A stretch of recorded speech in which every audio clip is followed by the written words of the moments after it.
Hola, muy buenos días. Mi nombre es María Teresa Pérez y el día de hoy nos encontramos en la Casa Ibargüen, el antiguo Palacio de Beltranena. Vamos a recorrer algunos de los espacios. Esta casa es una casa colonial que data desde 1778, así que hoy nos esperan varias sorpresas. Por favor, acompáñenme.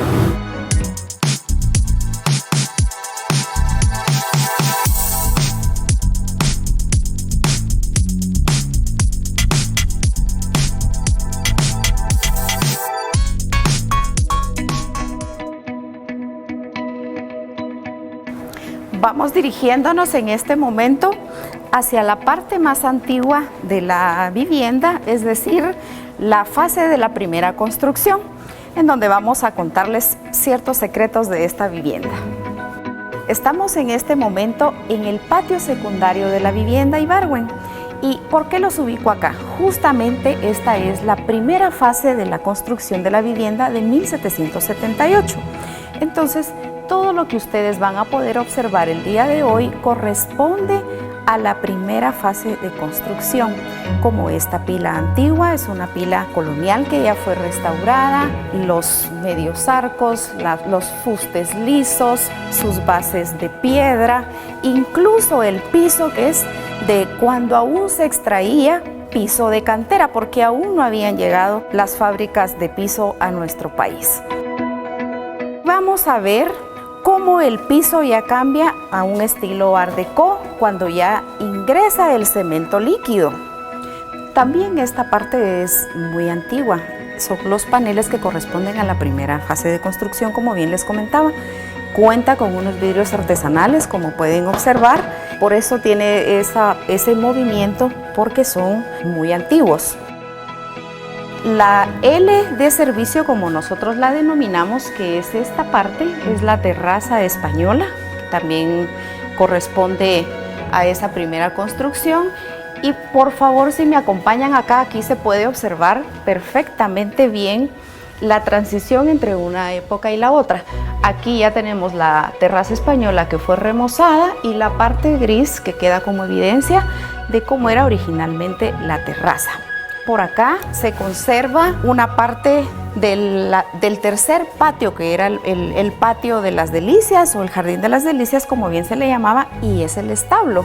Este era el parqueo, podríamos decir, porque aquí era donde los caballos descansaban y acá se les apastaba. Tenemos otra habitación y es justamente la habitación del planchado. El mueble que ustedes están observando es un mueble clásico y, como pueden ver, de dimensiones muy grandes, porque así era la familia que habitaba esta residencia. Entonces se requería de un mueble muy grande para guardar toda la ropa que acá se planchaba, se enyuquillaba y posterior se distribuía a los diferentes ambientes. Otro de los aspectos muy importantes en esta residencia son los zócalos, que justamente denotan jerarquía y podemos verlo perfectamente marcado en este espacio. Como podrán observar, el zócalo es muy bajo y nos dice que esta área no era importante, que era el área del servicio. Y acá vemos cómo se eleva el zócalo y nos dice que justamente acá está la presencia de la familia. Hemos llegado a otro punto que sigue marcando las jerarquías de esta familia, y es justamente esta pieza. Es un lavamanil antiguo, vino importado desde París, es de mármol, su grifería es de bronce. Acá se encontraba en aquel entonces el ingreso al comedor principal, entonces piezas como estas, que se remontan hasta la época de los palacios medievales, se colocaban para lavarse las manos e ingresar al comedor, y de esta forma evitar a los invitados que se mezclaran con la servidumbre. También voy a mostrarles a continuación cómo la transición entre los zócalos marcan la época antigua hasta la Casa Ibargüen. Como les estaba diciendo, en esta parte justamente se marca la transición entre una época y la otra, porque acá dejamos el zócalo de 1778 y aquí viene la familia Ibargüen en 1902, en donde ya adecúan la vivienda actual con un zócalo más ostentoso, donde vamos a ver piezas de cerámica vidriada con elementos naturales como son estas flores con Art Nouveau. También podemos ver que las puertas siguen siendo las mismas, tienen sus picaportes. Vamos a seguir apreciando detalles como estos a lo largo del recorrido. Hemos llegado al lugar más íntimo de la residencia Ibargüen y es el baño de doña Marcelina Uribe, la esposa de don Rufino Ibargüen. Y es que para 1902 tener ya piezas como estas, como bien les decía, todos sus elementos ellos los pedían a Europa. Y lo fantástico de este lavabo es cómo drena hacia atrás. Pues ellos no querían ver impurezas, cosas desagradables en los lavabos, entonces piden especialmente este mueble. También podemos apreciar acá la tina, que consta de 3 elementos, podríamos decir, porque las bandas laterales que ustedes están observando acá tiene orificios. Con la presión del agua le ejercía un masaje, un hidromasaje corporal. También, si contaba con todo el tiempo del mundo, seguramente haría toda la ceremonia del baño con espuma, burbujas en esta tina. Y si no, pues un baño más breve, está la ducha que se accionaba tirando de esta palanca. Esto es de hierro forjado, como pueden escuchar. Sus decoraciones son superficies limpias y puras y únicamente las garras de león, que son su decoración, es lo que la soporta. También seguimos viendo a través de los zócalos ese mensaje de jerarquía que yo les mencionaba anteriormente, muy cargado de Art Nouveau, sigue siendo cerámica vidriada también. Y si observamos el piso, acá contabilizamos más de 50,000 piezas de mosaico veneciano que fue cortado pieza por pieza y de esta misma forma se ensambló una a una. Vamos a seguir viendo elementos naturales como lo es la flor de lis, que es la representación de las monarquías francesas. Continuando con nuestro recorrido en Casa Ibargüen, hemos llegado a nuestro destino final y es justamente este salón que era la sala principal o sala de tertulias, como se decía en aquel entonces. En la actualidad ya tiene otro uso, pero el motivo de traerlos acá es contarles que acá hubo un evento muy importante y es que para 1821, el 15 de septiembre, hubieron 3 eventos muy importantes. El primero fue la firma del Acta de Independencia en el Real Palacio y por la tarde hubo una fiesta en donde participó todo el pueblo, que hubo algarabía, cuetillos en la plaza y en la noche pues se vienen a este lugar porque era el Palacio de los Beltranena y celebran acá. Acá fue donde se llevó a cabo el brindis de independencia, puesto que era la residencia de Mariano Beltranena y de Llanos, firmante de nuestra Acta de Independencia. Cabe resaltar que los espacios de las casas municipales, su razón de ser es abrir estos espacios al público, las visitas están abiertas al público y invitar a todas las personas que quieran exponer arte, pintura, que puedan visitarnos y puedan exponerlo acá. Hay exposiciones temporales y también es sede actual de la dirección del Centro Histórico de la Municipalidad de Guatemala.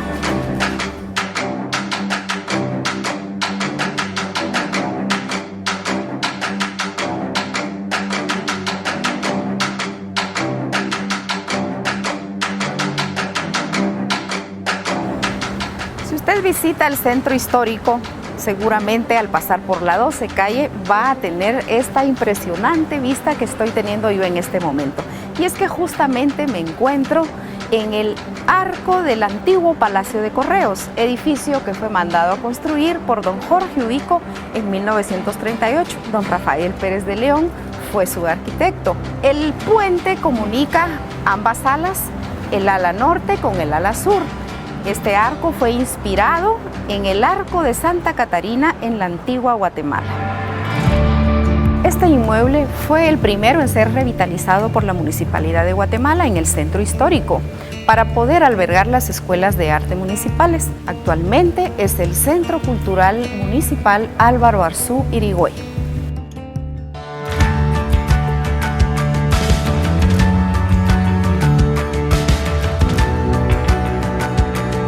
Continuando con nuestro recorrido de casas, palacios y otras historias, hemos llegado al Museo de Correos, Telégrafos y Filatelia en el antiguo Palacio de Correos, donde nos encontramos en este momento. El museo abrió sus puertas al público de Guatemala en el 2006. Cuenta con diferentes salas, las cuales vamos a visitar, y su función principal es albergar el patrimonio histórico, postal y del correo para que se preserve en este lugar. Así que vamos a pasar por acá, que era en su momento la sala de recepción de cartas. Como podrán ver, vamos a ir observando diferentes elementos que se utilizaban para poder recibir a las personas que iban a enviar sus cartas a diferentes destinos. Acá también tenemos unas congratulaciones que ustedes seguramente se preguntarán por qué se encuentran acá, y es debido a que con los trabajadores de la institución nace el Deportivo Juventud Teleférica, que es en la actualidad Comunicaciones o los famosos Cremas. Y siguiendo con el recorrido, también vamos a poder ir apreciando diferentes piezas como balanzas, acá que era justamente donde se recibían las cartas, pues aquí podemos ver piezas que era la que utilizaban para cobrar. Pesaban también las cartas, porque no todas las cartas pesaban lo mismo. Habían personas que se emocionaban y escribían grandes testamentos como alguien muy pronto. Entonces las cartas costaba su envío en base al peso. También podemos apreciar en este espacio cómo se conservan los apartados postales. Estos espacios eran reservados para las personas que no tenían la paciencia de esperar que llegara el correo hasta su residencia. Entonces podían arrendar o comprar un espacio, les daban su llave y todos los días podían venir y revisar si ya tenían correspondencia. Y antes de continuar a la siguiente sala, quisiera mencionarles que también acá tenemos a San Antonio de Padua, y es porque él era el patrón de los telegrafistas. Esta es la sala de clasificación. Quiere decir que acá era donde ya habían pagado por su carta, como bien les mencionaba, en base al peso, pero las estampitas tenían que hacer una acción. Este aparatito se llama matasellos. Era venir y prácticamente inhabilitar la estampilla, porque como en todos los tiempos, siempre más de alguien quiere pasarse de listo y pues quiere reutilizar la estampilla. Podemos ver los diferentes casilleros donde se iban clasificando las cartas a los diferentes destinos.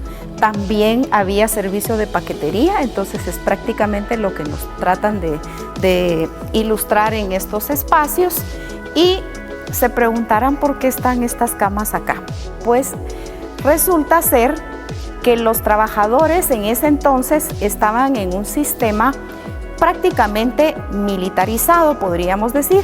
Entonces tenían que quedarse en apresto, estaban internos, tenían que dormir acá. A esto le llamaban cuadras. Entonces por eso es que están acá sus camas. Ellos tenían que dormir acá y también tenían que estar presentables. Entonces podemos apreciar acá que acá está la silla del barbero, donde podemos ver incluso acá los diferentes estilos de corte de cabello de la época, porque tenían que estar presentables. Estamos en la sala que corresponde al taller de costura, por la razón que era tanta la demanda que se vieron en la necesidad de elaborar sus propios sacos. Nosotros los conocemos como costales en la actualidad o como sacas, que realmente ese es su nombre, sacas. Esto es manta cruda y los orificios son de latón. Las sacas tienen el nombre del correo postal y también un número de serie. Esto quiere decir que tenía que regresar desde donde hubiese sido enviado a algún departamento u otro país, tenía que regresar a nuestro país. Esto quiere decir que estas sacas en la actualidad ya son patrimonio prácticamente. Las máquinas que ustedes pueden ver son muy antiguas. Y cómo era que trabajaban para poder enviar el correo. Los elementos que utilizaban para sellar la correspondencia previo a enviarla a su destino era una pieza como esta, es una marchamadora, y luego utilizaban una etiqueta y mataban el sello prácticamente con esta piececita. Lo hacían a mano para inhabilitar. Básicamente esto era lo que se trataba de hacer. Esto es plomo. Esta etiqueta prácticamente era el sello de ese entonces quedaría más o menos así. Y en la actualidad pues ya todos conocemos que esto es lo que se utiliza. Entonces, ¿qué pasaba con un telegrama? Era muy corto, el mensaje tenía que ser muy preciso y también recibir un telegrama era aquello de que uno tenía que asustarse o emocionarse porque podían darle una muy mala noticia, como por ejemplo recibir una herencia. Lo relaciono yo en la actualidad a los caracteres del tweet porque únicamente eran 140. Siguiendo con nuestro recorrido por el Museo de Correos, Telégrafos y Filatelia, hemos llegado a la sala de telégrafos. Aquí vamos a poder apreciar elementos como máquinas de escribir y cómo fueron evolucionando hasta llegar a la máquina eléctrica. También podemos apreciar las plantas telefónicas porque aquí sucede algo curioso. Para poder hacer uso de una llamada telefónica también se tenía que utilizar un telegrama. ¿Y por qué razón? Pues le enviaban un telegrama a usted y le decían tal día a tal hora le voy a realizar una llamada. Y usted llegaba a la cabina y pues usted ya podía platicar con la persona que estaba esperando. Vamos a poder apreciar cómo fueron evolucionando los aparatos telefónicos. Aquí hay uno muy bonito que me encanta mucho, como este, pesa muchísimo. Y esto es un aparato de pared que sonaba más o menos así y el auricular iba colgado en esta parte. Luego tenemos ya pues otros aparatos discales que ya fueron cambiando.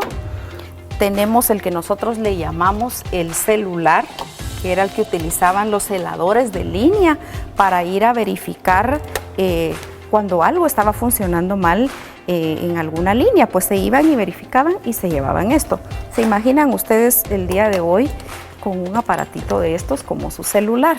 Para que podamos apreciar cómo la tecnología ha ido avanzando. También podemos apreciar el primer fax. Y aquí podemos ir apreciando, viajar en el tiempo, todos estos elementos, cómo eran las comunicaciones en aquel entonces. Hemos llegado a la sala precisamente de filatelia, en donde vamos a poder apreciar cómo momentos importantes en la historia de nuestro país han quedado plasmados en estas estampas. Hechos históricos como la batalla de la Arada. Tenemos también de Pedro de Betancur. Todos estos hechos históricos que han quedado plasmados en estas estampas son difusores de nuestra cultura.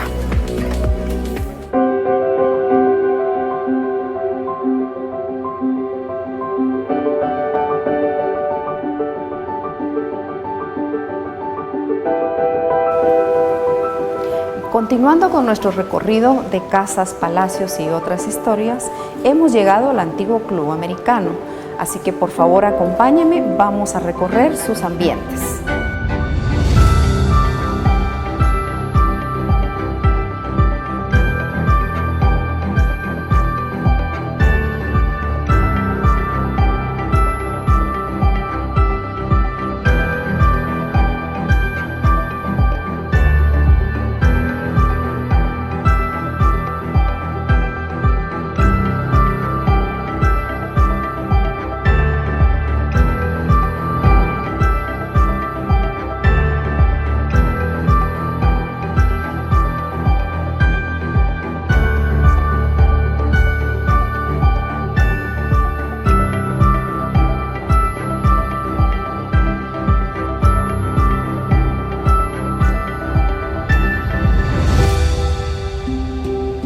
Aquí estamos ya conduciéndonos a lo que era el antiguo salón de baile.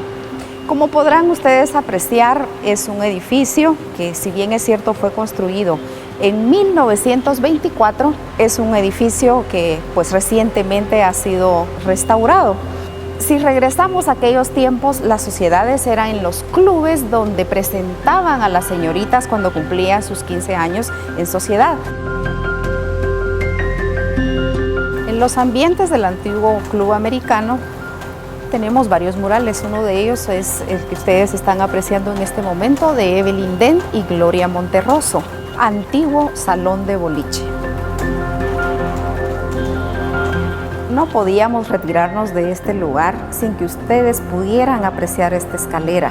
Es una escalera estilo Art Nouveau y definitivamente era el lugar elegido por una pareja de novios o bien por una quinceañera para tomar sus fotografías que perdurarían en la memoria.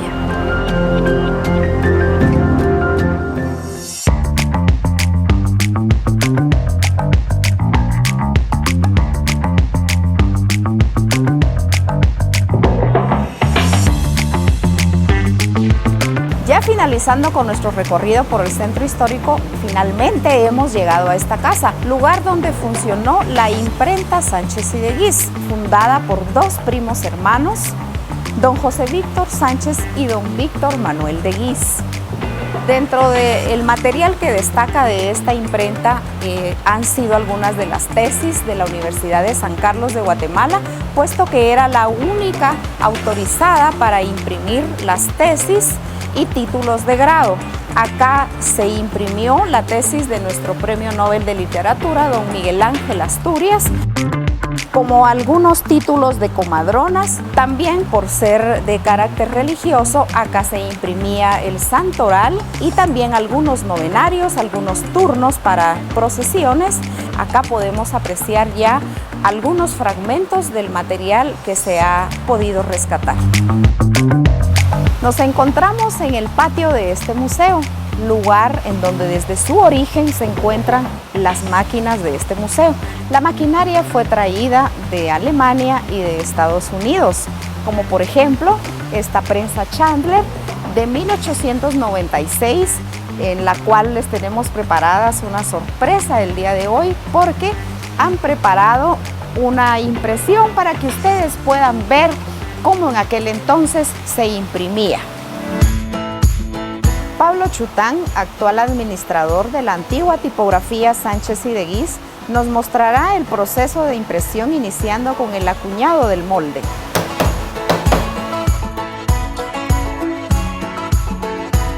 A continuación corresponde entintar la máquina Chandler. Para la parte final se procederá a la impresión del grabado que se utilizaba como portada para el calendario Sánchez y de Guiz.